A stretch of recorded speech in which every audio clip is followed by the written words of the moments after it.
Welcome back, everyone, to GGN. This should be a pretty short video. It's just kind of an extension of the last one that I wanted to get in there, part 2 for today, for Wednesday, September 11th, 2013. Netanyahu message to Syria will be received loudly in Iran. The Prime Minister says that the world must make sure whoever uses weapons of mass destruction besides them pays the price. Perez says Assad cannot be trusted to honor disarmament deal. That's funny because remember we just talked about how Perez made that quote by saying that Assad will disappear. So you can already see this thing falling apart, this whole disarmament thing. They're going to say that that he's moving too slow, or that he can't be trusted. He's breaking the deal. Russia to offer Iran S-300 missiles, new nuclear reactors. So 3 years after the UN sanctions blocked the transfer of the S-300 air defense system, Russia reported Putin will present Rouhani with a new deal worth $800 million for a new batch of S-300s, construction of a new nuclear plant at Bashir. So, you know, it's just timely that this news comes out. You know, I think Russia is really doing more harm than good here for Syria and Iran. You remember Syria saying, "Oh yeah, we received the missiles, or we received the S-300s or S-400s," and Russia's like, "Oh no, we haven't even sent them yet." So there's a lot of misinformation going on right now. Iran reiterates its will continue peaceful nuclear program. It said they'll pursue its peaceful nuclear program, will not yield to pressure to scrap it, since it has no intention of acquiring nuclear weapons. Iran foreign minister from Iraq says no pretext justifies military strike in region. Why would he say this? Says any military action in the Middle East region is condemned no matter the pretext. We condemn the use of chemical weapons and reject any military action in the region regardless of the pretext, and regard political strategies and dialogue among different sides as the best solution to regional crisis. So again, to put it out there, why even say this, right? To me personally, I'm not for nuclear weapons. I don't even, everyone talks about a nuclear holocaust and all this stuff. I don't think it's going to happen. Like I said, it will damage the planet so much that that the scumbags at the top won't even be able to really do much with it, with the planet, as far as raping Mother Earth and using the slaves here to do what they need for labor and that.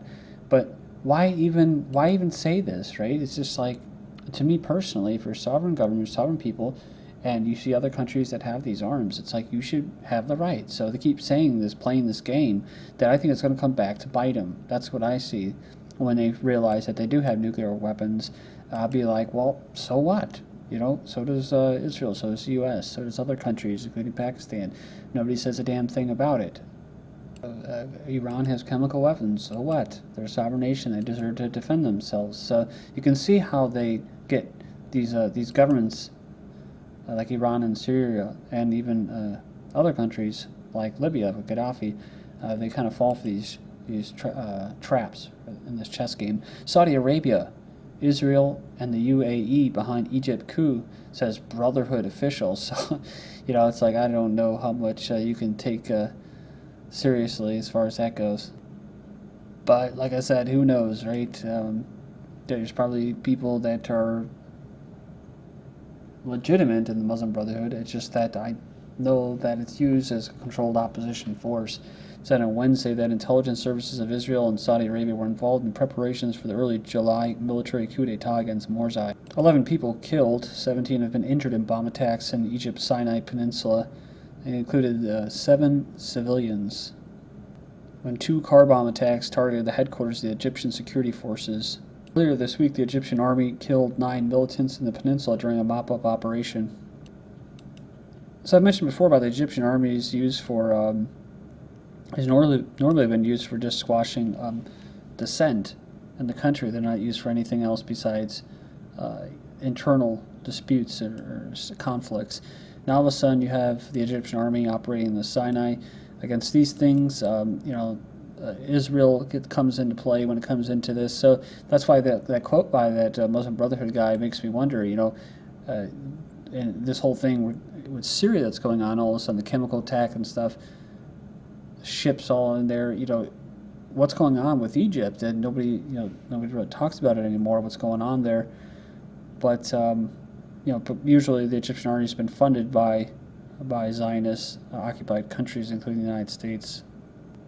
And, a lot of that aid that comes from the United States, most of it that comes from them, is to basically ensure Israel's security, that the Egyptians do not attack Israel.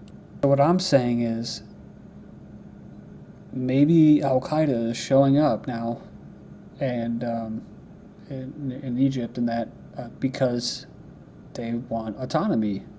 So now all of a sudden Al-Qaeda's there, terrorists are there, now we better go there, right? And it gives Israel the legitimacy to go over there and kind of try to start operations. To remember, there's this big Greater Israel plan, and I would imagine that this whole part of it would be a part of the plan. Israel may have struck it twice, or struck it rich twice. New Israeli oil field near Gaza could drive Hamas Abbas into war. When Tamar and Leviathan gas oil fields in the northern part of Israel discovered, Lebanon and Hezbollah quickly claimed the energy reserves were there in their territorial waters. So it says the oil and gas reserves are clearly within Israel's territorial waters, but the fields could extend as far as the waters off Lebanese coast. So they're saying here that the new oil discovery in southern Israel might turn out to be a catalyst for an internal and self-destructive war in the Palestinian Authority. Nasra Fund al-Nasra al-Qaeda militia's control of Syrian city gives it economic clout. Sitting at the edge of the vast and barren desert in Syria's gas and oil production region, this Ash-Shadadi, a city of 70,000, has become a nightmare that many fear if Syria's radical Islamist forces triumph in this country's civil war. Since mid-February, the city has been under control of these terrorists. From the town, they control the grain silos, the cotton warehouses, and most of the important region's gas and oil output. Then Al-Aqsa brigades. Resistance attacks against Israel to begin Friday. The Martyrs Brigade called on its units to consider next Friday as the first day of popular resistance against the Israeli occupation, the well-known places of confrontation. They called on all units and supercells to prepare for a confrontation with the Israeli occupation beginning on Friday. They further added that there will be a green light to carry out attacks. They said, "We are witnessing the invasion by herds of settlers to the compound, that they harm the worshippers without any intervention from the international community," referring to events that take place at the Al-Aqsa Mosque on a daily basis by the Zionist occupation. Jihadists force Syria Christians to convert at gunpoint. Jihadists who overran Syria's ancient town of Malula last week disparaged Christians as crusaders and forced at least one person to convert to Islam at gunpoint, says residents who fled the town. They arrived in our town at dawn and shouted, "We are from the Al-Nasr front and have come to make lives miserable for the Crusaders," an Islamist term for Christians. Again, we're talking about Abrahamic religions. This is all part of the same control power structure. So after more than 10 years, basically to conquer and control and enslave the entire planet of souls. After more than 10 years of hardship, Iraqi Christians call it quits in Iraq. So they outlasted the U.S. invasion and civil war, but threats and kidnappings finally drove her out of the country.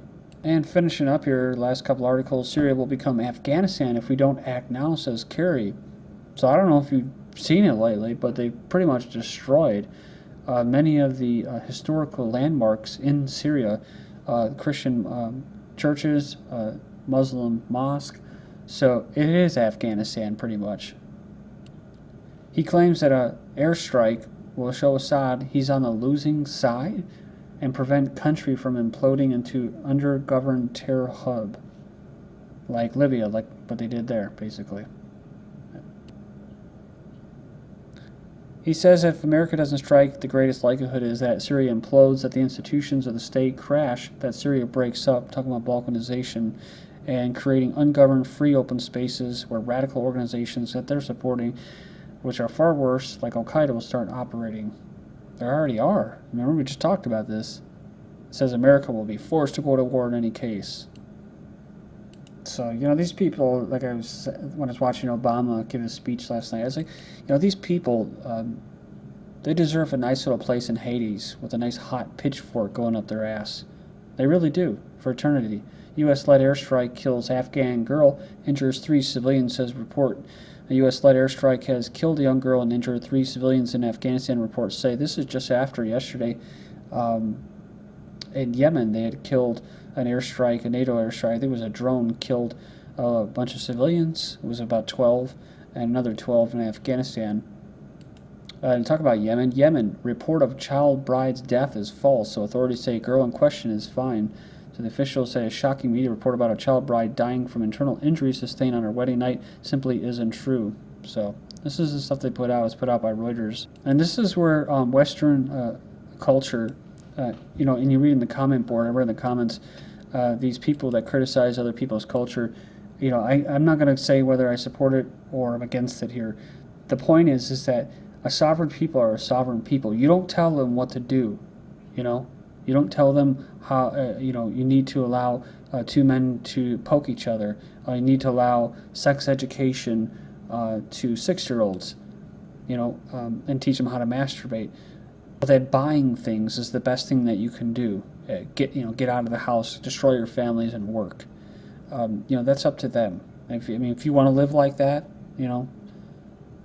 that's cool, But don't claim human rights and all this stuff.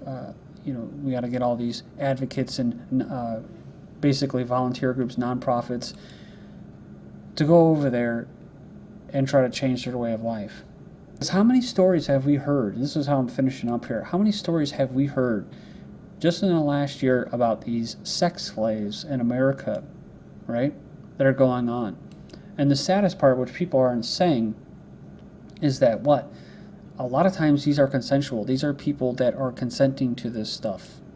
So there's some dark stuff going on in America, and I think they need to look inward instead of focusing on trying to export their hedonism and their little Dante's Inferno, their little place in hell, to other cultures, right? Because you're going down the tubes, America, if you haven't realized it. Man gets 20 years in teen sex slave case. Victim gave emotional testimony at sentencing. So he received a 20-year prison sentence for holding a young woman captive as a sex slave for, it says here, 6 years. His wife said the woman voluntarily engaged in BDSM after she turned 18, but their victim forcefully denied that in testimony. They said that she was dating his son when she ran away from an abusive foster home to live with him at the age of 16. When she returned, I guess this guy gave her a slave contract and said if she didn't sign it, he'd throw her out. From there, her life was full of torture and humiliation, saying he needs to suffer like he made me suffer. Now, of course, if it wasn't consensual or anything, then, obviously the guy should be, put to death or whatever. But there is a question, of what's going on here, right? Ariel Castro, the guy who, I guess, killed himself. I don't know how that happened in an assault like that, but it did, which makes me wonder because the guy said he was, one time told friends that he was CIA and stuff,